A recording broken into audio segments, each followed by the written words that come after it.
अच्युतं केशवं रामनारायणं कृष्णदामोदरं वासुदेवं हरिं श्रीधरं माधवं गोपिकावल्लभं जानकीनायकं रामचन्द्रं भजे। अच्युतं केशवं सत्यभामाधवं माधवं श्रीधरं राधितं इन्दिरामन्दिरं चेतसा सुन्दरं देवकी नन्दनं नन्दजं सन्ददे। श्री गुरुभ्यो नमः। यदा यदा हि धर्मस्य ग्लानिर्भवति भारत अभ्युत्थानमधर्मस्य तदात्मानं सृजाम्यहम्. எப்பொழுதெல்லாம் தர்மம் அழிந்து அதர்மம் தலை தூக்குகிறதோ அப்பொழுதெல்லாம் தர்மத்தை காப்பதற்காக நான் அவதரிக்கிறேன் அப்படின்னு பகவான் ஸ்ரீகிருஷ்ணர் நமக்கு பகவத்கீதையில சொல்றார். பகவான் ஸ்ரீகிருஷ்ணருடைய ஜனனத்திலிருந்து அவருடைய பிருந்தாவன லீலைகள், அப்புறம் அவர் மதுராபுரிக்கு வர்றது, அப்புறம் கம்சவதம், அஷ்ட மகிஷிகளை கல்யாணம் பண்ணிக்கிறது, பவுண்டரக வதம், சிசுபால வதம், இந்த மாயாவியான சாம்பனை வதம் பண்ணினது அப்படின்னு எல்லாம் பார்த்தோம். 77வது அத்தியாயம் வரைக்கும் நம்ம இப்ப ஸ்ரீமத் பாகவதத்தோட தசமஸ்கந்தம், அதாவது 10வது ஸ்கந்தத்துல பார்த்திருக்கோம். 78வது அத்தியாயம் ஆரம்பிக்கிறது தந்தவக்திரனுடைய கதையோட. தன்னோட நண்பர்களான சிசுபாலன், ஷால்வன், பவுண்டரகன் எல்லாரும் இறந்துட்டார் அப்படின்னு தெரிஞ்ச அந்த தந்தவக்திரனுக்கு ரொம்ப கோபம் வருது. அவனும் ரொம்ப துர்புத்தி உடையவன், ஆனா மகா பராக்கிரமசாலி. அப்படிப்பட்ட தந்தவக்திரன் தன்னோட கதையை எடுத்துட்டு ஒருத்தனா, எந்த சைன்யங்களையும் கூட்டுக்காம, ஒருத்தனா, வாகனங்களும் ஒண்ணும் இல்லையா, அவன் கால்நடையா ரொம்ப கோபத்தோட எப்படி நடந்து வரான் அப்படின்னா பூமியே நடுங்கறதான் அவன் நடந்து வரத பார்த்து. அப்படியே அவன் வரான். தம் ததாயாந்தமாலோக்ய கதாமாதாய சத்வரஹா அவப்ளுத்ய ரதாத் கிருஷ்ணஹா சிந்தும் வேலேவ பிரத்யதாத். அப்படி அவன் நடந்து வரத பார்த்துட்டு, எப்படி வரான், கதையை எடுத்துட்டு வரத பார்த்துட்டு, ரதத்துல வந்த கிருஷ்ணரானவர் அங்கேந்து குதிச்சு, அவன் எப்படி ஒரு கடலானது கடல் எப்படி கரையால தடுக்கப்படுறதோ அப்படி இறங்குறார் கிருஷ்ணரானவர். இந்த கருஷ தேசத்து ராஜாவான தந்தவக்திரன் கதைய ஓங்கிட்டு வரான். ஸ்ரீகிருஷ்ணர் பார்த்துட்டு சொல்றானா, நீ என்னோட எதிரில வந்தது பார்த்தது எனக்கு ரொம்ப சந்தோஷம். ஏன்னா நீ யாரு அப்படின்னா என்னுடைய மாமன் மகன். கிருஷ்ணஹா மித்ர திருங் மாம் ஜிகாம்சசி அத்தஸ்துவாம் கதயா மந்த அனிஷே வஜ்ர கல்பயா. தந்தவக்திரனானவன் பகவான் ஸ்ரீகிருஷ்ணரை ஹே மந்த, ஹே மூட அப்படின்னு கூப்பிடுறான். நீ ஆனவன் என்னுடைய மாமன் மகன், ஆனால் நீ மித்ர துரோகம் செய்பவன், என்னையும் உனக்கு இப்போ கொல்லணும் அப்படிங்கிற ஆசை இருக்கு. நான் என்னோட வஜ்ராயுதம் மாதிரி இருக்கிற என்னோட கதையினால நானே உன்னை இப்போ கொல்ல போகிறேன். ஏன்னா உன்னை கொன்றாதான் என்னோட நண்பர்களுடைய கடனை நான் தீர்த்தவனாவேன் அப்படின்னு தன்னோட கதையால பகவான ஓங்கி அடிக்கிறான். சிம்ஹம் மாதிரி கர்ஜனையும் பண்றான் அந்த தந்தவக்திரன். கதையாபிஹதோப்யாஜௌ ந சசாலயதூத்பஹா கிருஷ்ணோபி தமஹன் குர்வ்யா கௌமோதக்யாஸ்தனாந்தரே. இப்படி கதையால அடிச்ச உடனே ந சசால, அவர் கொஞ்சம் கூட அசையல பகவான். அவர் என்ன பண்ணார், தன்னுடைய பெரிய கதையான கௌமோதகி அப்படிங்கிற அந்த கதையை எடுத்து ஸ்தனாந்தரி, அவனுடைய மார்புல அடிச்சார். அடித்த உடனே என்ன ஆச்சுன்னா, அவனுக்கு கதா நிர்பின்ன ஹிருதயா உத்வமன் ருதிரம் முகாத் பிரசாரிய கேசபாஹு அங்க்ரீன் தரண்யாம் ஞபதத்யசுஹு. அவன் உயிரை விடுறான். கதான் நிர்பின்ன ஹிருதயா, அந்த கதையினால தன்னோட ஹிருதயமே பிளந்து அவன் ருதிரம் நிறைய ரத்தத்தை கக்கறான். அப்புறம் தன்னோட கேச பாகு அங்கிரி, தன் தலை, காலு, கை எல்லாத்தையும் விரிச்சுண்டு தடால்ல விழறான் பூமியில. ததஹா சூக்ஷ்மதரம் ஜோதிஹி கிருஷ்ணமாம் சர்வபூதானாம் யதா சைத்யவதே நிருப. ஏன்றிருப்ப அப்படின்னு சுக்கர் கூப்பிட்டு சொல்றார். அப்பொழுது எப்படி நம்ம சிசுபால வதத்துல பார்த்தோமோ அதே மாதிரி மிக சூக்ஷ்மமான ஒரு ஜோதியானது ஸ்ரீ கிருஷ்ணர் இடத்துல போய் பிரவேசிக்கிறது. ஆஹா, என்ன ஆச்சரியம் அப்படிங்கிறார் சுகர். தந்தவக்ரனோட சகோதரனான விதூரதன் அவன் பாக்குறான், ஐயோ என்னோட அண்ணாவை கொண்டுட்டாரேன்னு கத்தி கேடயங்கள் எல்லாம் எடுத்துட்டு அவனும் வரான். ஆனா கிருஷ்ணர் என்ன பண்றாரு, விதூரத்தனோட தலையில கிரீடம் குண்டலங்கள் எல்லாம் இருக்கும் போதே தன்னோட சக்கராயுதத்தினால அதை அடிச்சு எடுத்து அவனையும் கொண்டுடுறார். ஏவம் சௌபம் ச ஷால்வம் ச தந்தவக்ரம் சஹானுஜம் ஹத்வா துர்வேஷஹான்யன்யைஹி ஈடிதசுரமானவைஹி.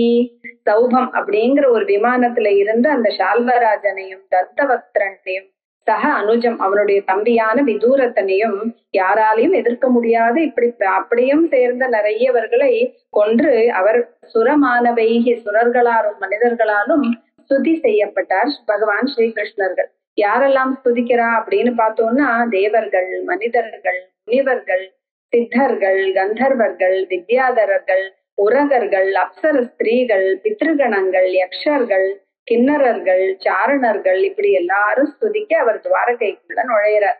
ஏவம் யோகேஸ்வர கிருஷ்ணஹா பகவான் ஜெகதீஸ்வரஹ ஈயதே பசு திருஷ்டீனாம் நிர்ஜிதோ ஜெயதீதி சஹா.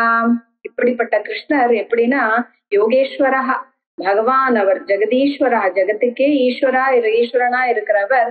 இந்த பசு திருஷ்டினாம், பசுக்கள் அப்படின்னா பஷ்யந்தி இது பசவஹா. நம்ம எல்லாம் பசுக்கள்னு ஏன் சொல்லப்படுறோம் அப்படின்னா, பசுக்களுக்கு சமமான அறிவுள்ள ஜனங்கள். நம்ம பாக்குறதுதான் நமக்கு உண்மைன்னு நினைச்சிருக்கிற ஜனங்களால, நம்மளால கண்ணால பாக்குறதுதான் உண்மைன்னு நினைக்கிறோம் இல்லையா, அந்த மாதிரி உள்ள ஜனங்கள்னால நிர்ஜிதா ஜெயதி, இவர் ஜெயிக்கப்பட்டார், இவர் ஜெயித்தார் அப்படின்னு நினைச்சிட்டு இருக்கோம் நம்ம பகவான.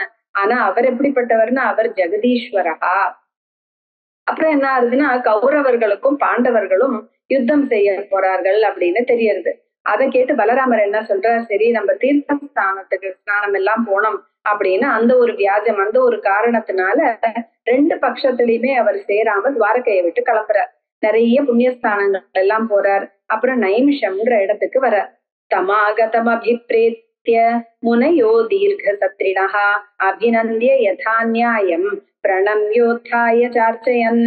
அங்க முனையர்கள், நிறைய முனிவர்கள் எல்லாம் தீர்க்க சத்ரிணஹா, சத்திரம்ங்கிற ஒரு யாகம், ரொம்ப வருஷ காலங்கள் நடக்கிற அந்த சத்திர யாகத்தை செஞ்சுட்டு இருக்கிற முனிவர்கள் எல்லாம், ஆஹா பலராமர் வந்திருக்காரேன்னு அபிநந்தி அவரை வணங்கி விதிப்படி அவருக்கு நமஸ்காரம் எல்லாம் செஞ்சு பூஜை செய்யறார். அப்போ பலராமர் ஆசனத்துல அவரை கொடுத்து உட்கார்ந்த போது பாக்குறார், வியாச மகர்ஷியோட சிஷ்யரான பிரதிலோம ஜாத்திய சேர்ந்த ரோமஹர்ஷனர் உட்கார்ந்து இருக்கிறத பார்த்தார்.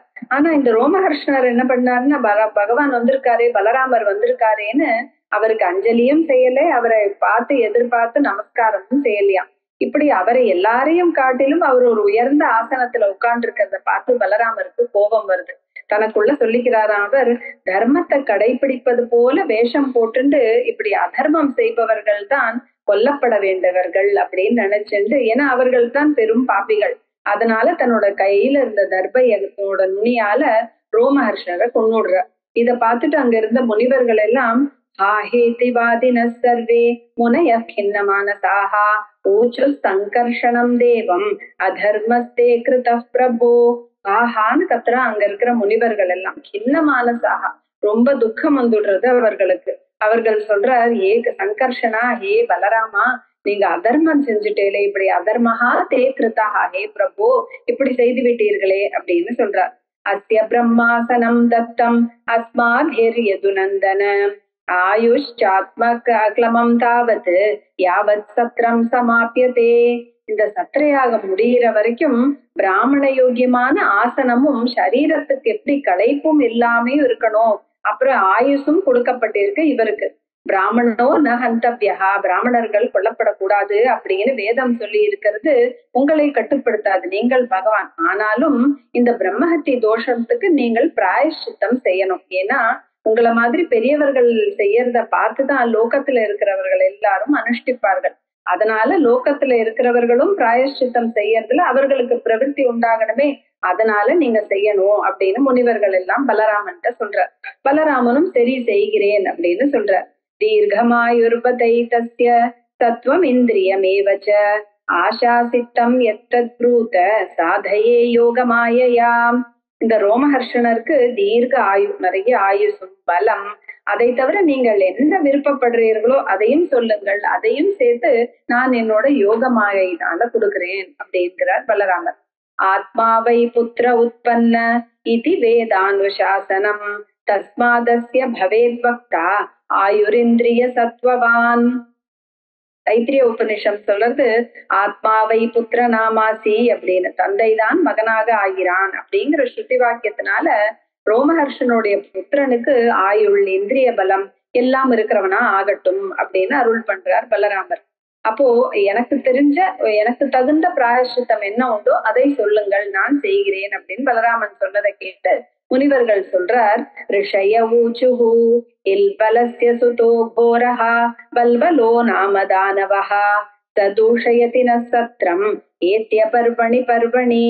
இல்வனன் அப்படிங்கிறவனுடைய சுதா, அவனுடைய புத்திரனா இருக்கிற கோர பயங்கரமான பல்வலன் அப்படின்னு ஒரு ராட்சசன் இருக்கான். அவன் என்ன பண்றான், நாங்க இந்த மாதிரி சத்திரயாகம் எல்லாம் பண்ணும் போது பர்வணி பர்வணி எல்லா பருவ காலங்கள்லயும் எங்களோட யாகத்தை தூஷயத்தி, அவன் அதை கெடுக்கிறான்.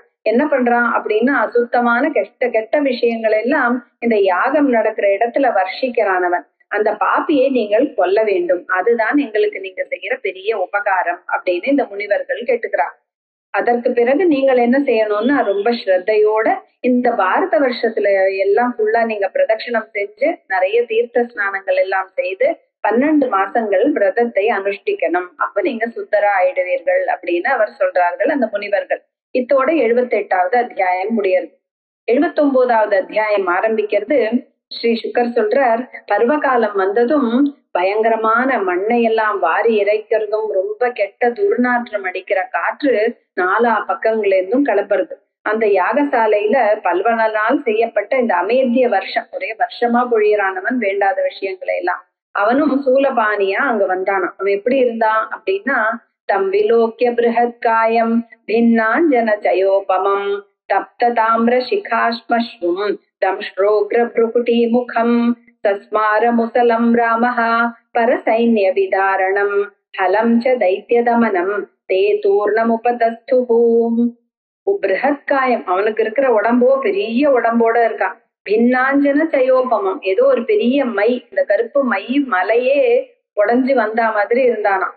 தப்த தாமிர சிகா தலைமுடி அவனோடது எப்படி இருந்ததுன்னா பழுக்க காய்ச்சிய தாமிரம் மாதிரி, அதுவும் சிகப்பு கலர்ல. தம்ஷ்ரோக்ர, பெரிய தெற்றி பல்லோடையும் ருகுட்டிய முகம், பயங்கரமான புருவங்களோடைய முகமோட வந்தானான். தம்பிலோக்கிய ராமஹா, அவனை பார்த்த பலராமரானவர் அவர் எப்படிப்பட்டவர், பரசைன்ய விதாரணம், மற்ற சேனைகளை எல்லாம் பிளக்கிற தன்னுடைய முசலம் அப்படிங்கிற உலக்கையும் தைத்திய தமனம் ஹலம் ச, அசுரர்களை கொல்ற தன்னோட கலப்பையும் சஸ்மார நினைத்தாராம். தூர்ணம் தே உபதஸ்ததுஹு, உடனே என்னாச்சா அது ரெண்டும் அவரோட பக்கத்துல அவரோட ஆயுதமான இந்த உலக்கையும் அந்த கலப்பையும் நின்னுது. பலராமரும் கோபத்தோட என்ன பண்றார், அந்த பல்வலனை இந்த கலப்பை நுனியால இழுத்து உலக்கையால தலையில அடிக்கிறார் பலராமர். அவனும் ஹானு கத்திட்டு மலை போல தரையில விழறான். விழுந்தான், செத்தான் அவனும். இதனால சந்தோஷம் அடைந்த அந்த முனிவர்கள் எல்லாம் ஆசீர்வாத வச்சனங்கள் எல்லாம் சொல்லி வாடாத தாமரை பூக்கள்னால ஆன வைஜெயந்தி அப்படிங்கிற மாலையும் வஸ்திரங்கள் ஆபரணங்களை எல்லாம் கொடுத்து அவரை வாழ்த்தி அனுப்புறார். அங்கிருந்து பலராமர் கிளம்புறார் தன்னோட தீர்த்த யாத்திரைக்கு. எல்லா கௌஷிகி நதியில ஸ்நானம் பண்றார், சரையூ நதிக்கு வரார், பிரயாகத்துல ஸ்நானம் செய்யறார், தர்ப்பணம் எல்லாம் செய்யறார். அப்புறமா கயைக்கு போறார், கோமதி, கண்டகி, விபாஷா, ஷோனா அந்த நதிக்கெல்லாம் ஸ்நானம் செய்யறார். கங்கா சாகர சங்கமத்துல ஸ்நானம் பண்ணிட்டு மகேந்திர மலைக்கு போய் அங்க பரசுராமரை தரிசனம் பண்றார். கோதாவரி நதி, வேணா நதி, பம்பா, பீமரதி அந்த நதியில எல்லாம் ஸ்நானம் பண்றார். அங்கிருந்து சுப்பிரமணிய சுவாமிய தரிசனம் பண்றார். ஸ்ரீசைலத்துல போய் சிவனை தரிசனம் பண்றார். திராவிட தேசத்துல இருக்கிற மகா புண்ணிய கஷேத்திரமான வெங்கடாச்சலபதியோட கஷேத்திரத்துக்கு வரார். அப்புறம் காமகோட்டி அப்படின்னு பிரசித்தமான காஞ்சிபுரத்தையும், நதிகள்லயே சிறந்ததான காவேரி நதியையும், சாக்ஷாத் ஸ்ரீ மகாவிஷ்ணுவோட சாநித்தியம் இருக்கிற ஸ்ரீரங்க கஷேத்திரத்தையும் மதுரையும் தரிசிக்கிறார். மகா பாதகங்களை எல்லாம் போக்கடிக்கிற சமுத்திரத்துல கட்டப்பட்ட இந்த ராமசேதுவையும் தரிசனம் பண்றார். அங்க பலராமர் 10,000 பசுக்களையும் தானம் செய்யறார். தத்ராகஸ்தியம் சமாசீனம் நமஸ்கிருத்யாபிவாத்ய ச யோஜிதஸ்தேன சாசீர்பிஹி அனுஜ்ஞாதோ கதோர்ஜவம் தக்ஷிணம் தத்ர கன்யாக்யாம் துர்கா தேவீம் ததர்ஷசஹ. அப்புறம் அவர் என்ன பண்றாரு, அங்க போய் அகஸ்தியரை பாக்குறார். அவரை போய் நமஸ்காரம் பண்றார். அவர் நிறைய ஆசீர்வாதம் எல்லாம் கொடுக்கிறார் பலராமருக்கு. அங்கிருந்து தென் பக்கத்துல உள்ள சமுத்திரத்தை அடையிறார். அங்க கன்யா அப்படிங்கிற பேருள்ள துர்கா தேவிய தரிசனம் பண்றார். அங்கிருந்து கேரள தேசத்துக்கு வரார். அப்புறம் திரிகர்த்த தேசத்தையும் போயிட்டு அங்க பரமசிவனோட சாநித்தியம் இருக்கிற கோகர்ணம் அப்படிங்கிற கஷேத்திரத்துல சிவக்ஷேத்திரத்தையும் தரிசிக்கிறார்.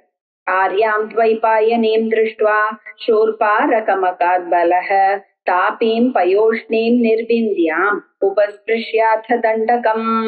தீவுக்கு நடுவுல வசிக்கிற அம்பிகையும் தரிசனம் பண்ணிட்டு அப்புறம் அங்கேருந்து தாபி, பயோஷ்ணி, நிர்விந்தியா அப்படிங்கிற நதிகள்ல எல்லாம் ஸ்நானம் பண்ற. அப்புறம் தண்டகாரண்யத்தை அடையிற. அங்க மாஹிஷ்மதிங்கிற பட்டணத்துக்கு போற. இப்போ கௌரவர்களுக்கும் பாண்டவர்களுக்கும் யுத்தம் நடக்கிறது அப்படின்னு அங்கேயும் எல்லா ராஜாக்களோட நிறைய ராஜாக்கள் எல்லாம் மரணம் அடைகிறார்கள் அப்படின்னு கேள்விப்பட்டு சரி பூபாரம் குறைக்கப்படுறது அப்படின்னு நினைச்சுக்கிறார். அப்புறம் யுத்தத்துல இவர் சொல்லி கொடுத்த அந்த கதாயுதத்தை கதாயுதத்தினால யுத்தம் செய்ய போற பீமனையும் துரியோதனையும் தடுக்கணும் அப்படின்னு நினைச்சிட்டு குருக்ஷேத்திரத்துக்கு வர. அவரை பார்த்துட்டு தர்மபுத்திரர் அர்ஜுனர், நகுலர், சகதேவர், ஸ்ரீகிருஷ்ணருக்கும் ஆச்சரியம். எல்லாரும் நமஸ்காரம் பண்றான். என்ன சொல்ல வந்திருக்கார் இவர் அப்படின்னு யோசிச்சுட்டு இருக்கா. ஆனாலும் அவர்களா ஒன்றும் கேட்கவில்லை பலராமர் கிட்ட. பலராமரும் என்ன பண்றார், துரியோதனையும் பீமனையும் பார்த்து சொல்றார், யுவாம் துல்லிய பலௌ வீரௌ ஹே ராஜன் ஹே விருகோதர ஏகம் பிராணாதிகம் மன்யே உதைக சிக்ஷயாதியம். ஹே ராஜன், ஹே துரியோதன, ஹே விருகோதர, ஹே பீமசேனா அப்படின்னு கூப்பிடுற. நீங்க ரெண்டு பேரும் எப்படிப்பட்டவர்கள்? சமமான பலமுடைய வீரர்கள்.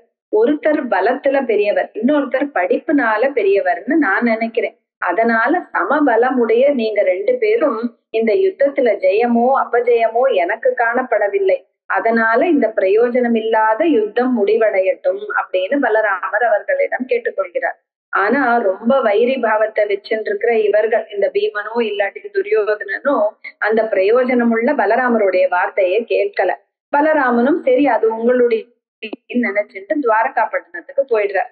அங்கிருந்து திரும்பியும் அவர் நைமிஷாரண்யம் போய் யாகங்கள் எல்லாம் செய்யறார்.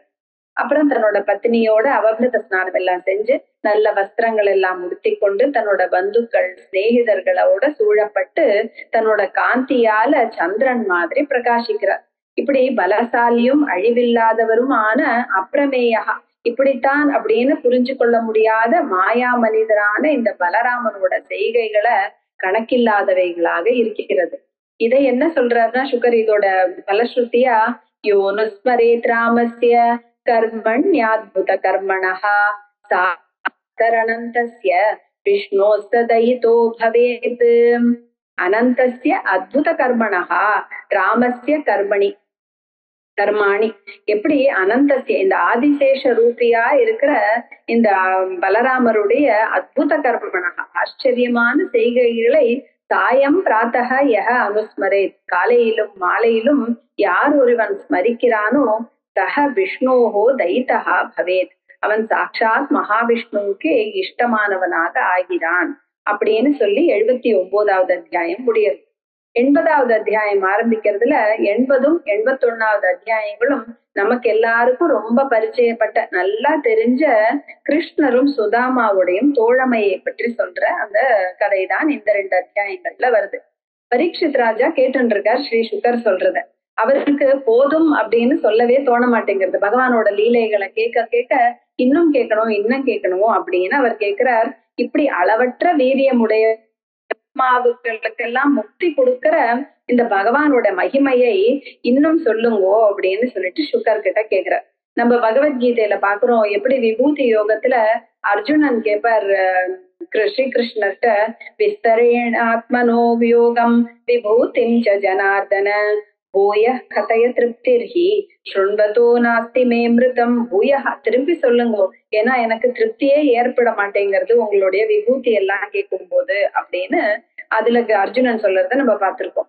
இப்போ பரீட்சித் ராஜா சொல்றார், சாவாக்யதா தஸ்ய குணான் கரௌ ச தத் கர்ம கரௌ மனஷ்ச ஸ்மரேத் வசந்தம் ஸ்திரஜங்கமேஷு ஸ்ருணோதி தத் புண்ணிய கதாச கர்ணஹாம். வாக்கு அப்படின்னா என்னது? வாக்கு பகவானோட குணங்களை சொல்றவுமே அதுதான் வாக்கு. கரவு நம்மளுக்கு கைகள் இருக்கு அப்படின்னா அது என்ன கைகள்? பகவானோட கைங்கரியம். பகவானுக்காக நம் கைங்கரியம் செஞ்சோம்னா அதுதான் நம்மளுடைய கைகள். ஸ்திரதங்க ஜங்கமேஷு வசந்தம் ஸ்மரேத். இந்த சராச்சர பிரபஞ்சத்துல ஸ்மரிக்கிறோம் அப்படின்னா பகவான மனசு. தத்புண்ணிய கதா ஸ்ருணோதி சககர்ணஹா. எது காது அப்படின்னா அவனுடைய அந்த பகவானுடைய நல்ல புண்ணியமான சரிதங்களை கேட்கிறோமே அதுதான் காது. எந்த தலை வணங்குகிறதோ அதுதான் தலை. எந்த கண் பார்க்கிறதோ அதுதான் கண். எதை பார்க்கணும் எதை கேட்கணும்னா பகவானோட லீலைகளை மட்டும்தான். அந்த பகவான் மகாவிஷ்ணுவுடையதும் விஷ்ணு பக்தர்களுடையும் பாதங்களை எந்த அங்கங்கள் வணங்குகிறதோ அதுவே அங்கங்கள் அப்படின்னு பரீட்சித் மகாராஜா சொல்றார்.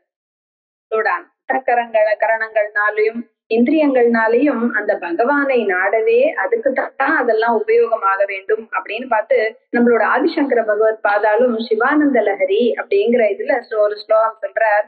மனஸ்தே பாதாப்ஜே நிவசது வஜஸ்த்ரோ ஸ்தோத்ர பணிதௌ கரௌ சாப்யர்ச்சாயாம் ஸ்ருதிரதி கதா கர்ணன விதௌ தவ தியானே புத்திஹி நயன யுகலம் மூர்த்தி விபவே பரகிரந்தான் கைர்வா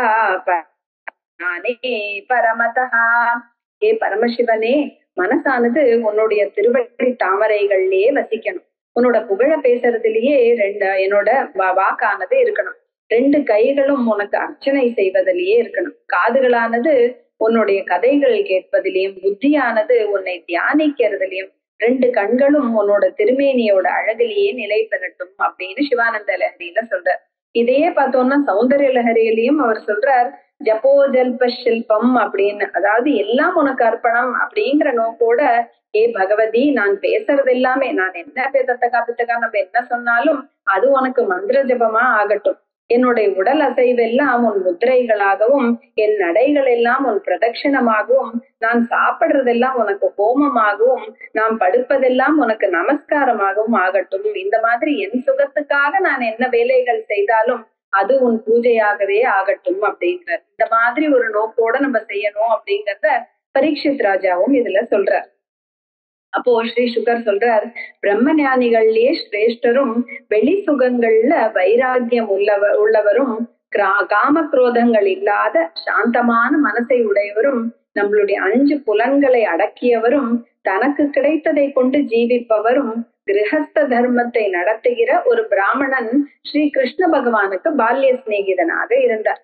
எப்பொழுதும் அவர் இந்த கந்தையே கட்டிக்கிறதுனால அவருக்கு குச்சேலன் அப்படிங்கிற பேர் வந்தது.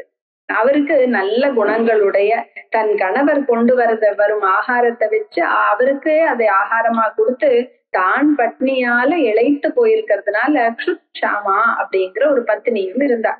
அந்த பதிவிரதா ஸ்திரியானவள் தரித்திரத்தினால ரொம்ப கஷ்டப்பட்டதுனால ஒரு சமயம் தன்னோட கணவன் கிட்ட போய் சொல்றா, நனு பிரம்மன் பகவதா சகா சாட்சாத் ஸ்ரீயப்பதிஹி பிரம்மண்யஸ்ச சரண்யஸ்ச பகவான் சாத்வதர்ஷபஹாம். அவள் சொல்றா, பிராமணர்கள பிரியமுள்ளவரும் சாட்சாத் ஸ்ரீ காந்தனான ஸ்ரீகிருஷ்ணர். அவர் எப்படிப்பட்டவர்? அவர்கிட்டேதான் சரணம் அடைய தகுந்தவர் அவர்தான். பக்தர்களை காப்பாற்றுபவரும் அவர்தான். அப்படிப்பட்ட அவர் உங்களுடைய தோழன் இல்லையா, சகா இல்லையா? அதனால் நீங்கள் அவர்கிட்ட போய் கேட்டா நம்மளோட அவர் என்ன பண்ணுவாருன்னா பூரி திரவிணம் தாசியத்தி, உங்களுக்கு நிறைய வேணுங்கிற அளவுக்கு அவர் உங்களுக்கு தனத்தை கொடுப்பாரே அப்படின்னு கேக்குறா அவள். தயேவம் பாரியயா விப்ரஹா பகுஷ பிரார்த்திதோ முகுஹு பரமோலாப உத்தம ஸ்லோக தர்சனம். இப்படி தன்னோட பாரியையான தன் மனைவியால பல முறை வேண்டிக் கொள்ளப்பட்டதுனால அந்த குச்சேலோரும் என்ன பண்றார், சரி நம்ம போலாம், ஆனா நமக்கு இதுல என்ன பெரிய லாபம் அப்படின்னா அஜ்ஞானத்தை போக்கடிக்கிற கீர்த்தியுடைய பகவத் தர்சனம், உத்தம ஸ்லோக தர்சனம் தான் எனக்கு இதுல லாபமா இருக்கு, அதனால போகிறேன் அப்படின்னு ஒத்துக்கிறார். அப்ப போலான்னு நிச்சயம் பண்ணோடனே கேக்குறார் அவர், ஏ கல்யாணி கிஞ்சித் உபாயனம் கிரகே அஸ்தி சேத் தீயதாம். சரி நான் போறேன், ஏ கல்யாணி கொஞ்சம் ஏதாவது காணிக்கை இருந்ததுன்னா நான் பகவானுக்கு கொடுக்கணுமே, அதை கொடு அப்படிங்கிறான். அதனால அவளும் என்ன பண்றா, 4 பிடி அவளை 4 பேர்கிட்ட போய் யாச்சித்து அதை ஒரு துணியில கட்டி தன்னோட கணவன் கிட்ட கொடுத்து அனுப்புறா. இந்த குச்சேலரும் சரி பகவானோட தரிசனமாவது கிடைக்குமா அப்படின்னு யோசிச்சுட்டே துவாரகைக்கு போறார். கிருஷ்ண பகவானுக்கும் அங்க பார்த்தோம்னா 16,000 வீடுகள், அதுல சர்வ ஐஸ்வர்யங்களும் தேவியோட அரண்மனைக்குள்ள இவர் நுழையிறார். தம்பிலோக்கியாச்சுதோ தூராத் பிரியா பரியங்கமாஸ்திதா சஹசோத்தாய சாப்யேத்ய தோர்பியாம் பரியக்ரஹீன் முதாம். அப்போ அச்சுதனான அந்த ஸ்ரீகிருஷ்ணர் இவர் வரத அங்கேருந்து பாக்குறார். தூராத்து விலோக்கிய, தூரத்துல இருந்து பார்த்த அவர் பிரியா பரியங்கம் ஆஸ்திதக, தன் பிரியையான ருக்மிணி தேவியோட கட்டில படுத்துட்டு இருக்காரு. அவர் உடனே எழுந்துக்கிறார். சஹசா உத்தாய, உடனே எழுந்து அங்க கைகளை நீட்டிட்டு அவர் அப்படியே ஆலிங்கனம் பண்ணிக்கிறாராம். 2 நண்பர்களோட கண்கள்ல இருந்து கண்ணீரா வருது. ஸ்ரீ கிருஷ்ண பகவான் தானே தன்னோட நண்பனான குச்சேலரை கூட்டின்னு வந்து கட்டில்ல உட்கார வச்சு பூஜை செஞ்சு அவருடைய கால்களை எல்லாம் அலம்பி அந்த பாத தீர்த்தத்தை தன்னோட சிரசுலையும் புரோட்சிச்சுக்கிறாராம். அந்த கால்கள்ல சந்தனம், அகில், குங்குமம் எல்லாம் தடவி விடுறார். அப்புறம் தாம்பூலம் எல்லாம் கொடுத்து உபச்சாரம் எல்லாம் பண்றார். சாக்ஷாத் ஸ்ரீ மகாலட்சுமியான ருக்மிணி தேவி வெஞ்சாமரம் வீசுறா. அப்போ அந்த அந்தப்புறத்துல இருக்கிற ஸ்திரீகள் எல்லாம் பாக்குறார். யார் இது, இப்படி ரொம்ப தரித்திரனாவும் இருக்கிற இந்த பிராமணருக்கு உடுத்திக்க நல்ல கந்தைய உடுத்திட்டு வந்திருக்காரு, இந்த பிராமணர் என்னதான் புண்ணியம் செஞ்சாரோ அப்படின்னு நினைச்சுக்கிறார். அப்போ குரு கிருஷ்ணரானவர் சொல்றார், குருகுலத்துல தாங்கள்லாம் வசிச்சுட்டு இருந்தோமே, அப்ப தங்களோட பழைய கதைகளை சொல்லி கொண்டு ரொம்ப சந்தோஷமா அவ பேசிட்டு இருக்கா. அப்போ பகவான் ஸ்ரீகிருஷ்ணர் தன்னோட நண்பர்கிட்ட விசாரிக்கிறார், உங்களுக்கு விவாகமானதா? ஏன்னா நீங்கள் எப்படிப்பட்டவர் அப்படின்னா, வீடுகளோ நிறைய வீடு வேணும், தனம் வேணும் அப்படின்னு எல்லாம் நீங்க உங்களுக்கு எதுலயும் பிரியமே கிடையாது. இந்த சம்சார சாகரத்துல எவர்கிட்ட இருந்து பிறப்பு வருதோ, யாரு நம்மளுடைய அப்பா கிட்ட இருந்து நம்மளோட பிறப்பு வருது இல்லையா, அவர்தான் முதல் குரு, அவர்தான் பூஜிக்கத்தக்கவர். த்விஜனானவனுக்கு எப்படி உபநயன சம்ஸ்காரத்தினால 2 ஜென்மம் அடைந்த அவனுக்கு உபநயனம், வேதாத்தியனம் எல்லாம் செய்து வைக்கிறாரே, அவர் 2வது குரு. தன்வர்த்த கோவிதா பிரம்மன் வர்ணாசிரமவதாமிஹ ஏ மயா குருணா வாச்சா தரந்தியஞ்சோ மஹபவார்ணவம். ஏ பிராமணரே, இந்த உலகத்துல எவர்கள் குருவான என்னால் உபதேசிக்கப்பட்ட உபதேசத்தால, என்னால உபதேசிக்கப்பட்ட இந்த உபதேசங்களை யார் ஒருத்தர் நடைமுறைப்படுத்திண்டு இந்த சம்சார சாகரத்தை சுகமா கடந்து விடுகிறார்களோ அவர்கள்தான் இந்த வர்ணாசிரமிகளுக்குள்ளேயே கிருத்தகிருத்தியோ, அதாவது தனக்கு விதிக்கப்பட்ட கர்மாக்களை சரியாக செய்தவராக ஆவார்கள். அப்படி அதுல அவர்கள் தான் சமர்த்தர்கள் அப்படிங்கிற குருவுடைய பெருமையை எல்லாம் பகவான் ரொம்ப அழகா இதுல சொல்றார். நாஹமித்யா பிரஜாதிப்யாம் தபசோபசம்மேனவா துஷ்யேயம் சர்வபூதாத்மா குரு சுஷ்ரூஷயா யதாம். சர்வபூதாத்மா, எல்லா பிராணிகளிலும் அந்தராத்மாவா இருக்கிற நான் குரு சுஷ்ரூஷையா யதா, எப்படி குருவுக்கு சுஷ்ரூஷ செய்யும் போது நான் சந்தோஷம் அடைகிறேனோ அப்படி இந்த யாகமோ இல்லாட்டி பிரஜாதிபியா, இந்த கிரகஸ்த தர்மங்களோ வேற எந்த தர்மங்களை பாலனம் பண்ணினாலோ, தபசா உபசமேனச்ச, சாந்தி கர்மாக்களோ தபஸ் எல்லாம் செய்யறதுனால நான் அடைய சந்தோஷத்தை விட குரு சுஷ்ரூஷையா, குருவுக்கு சுஷ்ரூஷ செய்யறதுனால நான் அடையிற சந்தோஷம்தான் மிக்க ஜாஸ்தி, ரொம்ப ஜாஸ்தி, அதனாலதான் அப்படின்னு பகவானே சொல்றார். அப்போ அவர் தன்னுடைய பழைய நண்பன் கிட்ட சொல்றார், நம்ம ஒரு சமயம் குருகுல வாசம் செய்தோமே, அப்பொழுது ஒரு சமயம் குரு விறகு வேண்டும் சொன்னதுனால குரு பத்தினியால ஏவப்பட்டு நாம 2 பேரும் வனத்துக்கு போவோம். அப்போ சமயம் இல்லாத சமயத்துல பயங்கரமான பெரிய காற்றும் மழையும் இடியும் வந்தது. ரொம்ப இருட்டானதுனால எது பள்ளம், எது கரை, எது தண்ணீர் இருக்கிற இடம்னு ஒண்ணும் தெரியல. அதனால நம்ம 2 பேரும் ஒருத்தர் கைய பிடிச்சிட்டு ராத்திரி எல்லாம் அலைஞ்சோமே அப்படின்னு ஞாபகப்படுத்திக்கிறார். கார்த்தால சூரிய உதயமான குருவான சாந்திபனி மகர்ஷி நம்மள தேடிண்டு வந்தார் இல்லையா, ஐயோ குழந்தைகளான நீங்கள் கஷ்டப்பட்டீர்களே அப்படின்னு அவரும் ரொம்ப துக்கப்பட்டாரே. ஏததேவஹி சச்சைஹி கர்த்தவ்யம் குரு நிஷ்கிருதம் யத்வை விசுத்த பாவேன சர்வார்த்தாத்மார்ப்பணம் குரௌ. இப்படிதான் சத்து சிஷ்யைஹி, நல்ல சிஷ்யனுக்கு எது அடையாளம் அப்படின்னா, குரு கிட்ட கபடம் இல்லாத பக்தியும் எல்லாத்தையும் அர்ப்பணம், சர்வார்த்த ஆத்மார்ப்பணம் யாரு செய்கிறானோ குருவுக்கு பிரத்யுபகாரமாக செய்ய வேண்டிய கடமை அதுதான் அப்படிங்கிறது தான் நிச்சயம். ஏன் அப்படின்னா, குரோர் அனுகிரகேணைவ புமான் பூர்ணஹா பிரசாந்தையே, குருவோட அனுகிரகம் இருந்தால் மட்டும்தான் ஒரு புமானானவன், ஒரு புருஷனானவன் பிரசாந்தைய முக்தியும் அடைய முடியும், சமர்த்தனாகவும் அப்பொழுதுதான் ஆகிறான் அப்படின்னு தன்னுடைய நண்பர்கிட்ட சொல்றார். கேட்டுட்டு அந்த அவரோட நண்பனான குச்சேலர் என்ன சொல்றார் அப்படிங்கறத அடுத்த கிருஷ்ண கதையில பார்க்கலாம். ஸ்ரீ குருப்யோ நமஹ. ஹரே ராம ராம ராம ஹரே ஹரே, ஹரே கிருஷ்ண கிருஷ்ண கிருஷ்ண ஹரே ஹரே.